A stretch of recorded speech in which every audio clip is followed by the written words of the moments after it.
my name's Ben Dunnell, I'm the editor of Aircraft magazine, and I've been commentating at the Imperial War Museum's Duxford Airshow 2011. The main theme of the event, the 75th anniversary of the first flight of the Supermarine Spitfire, and where better than at Duxford to celebrate it.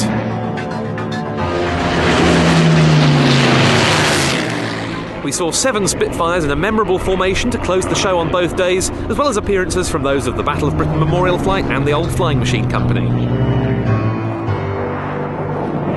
Making its only UK appearance of the season, meanwhile, was the USAF's F-15E Strike Eagle demo team.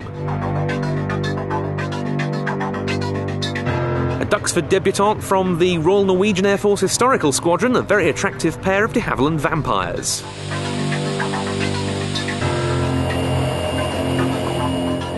We had minicams on board the F-15, together with several other participants, including the Aerostars and the SWIP Team Twisters. The DVD and Blu-ray are available to buy from planestv.com.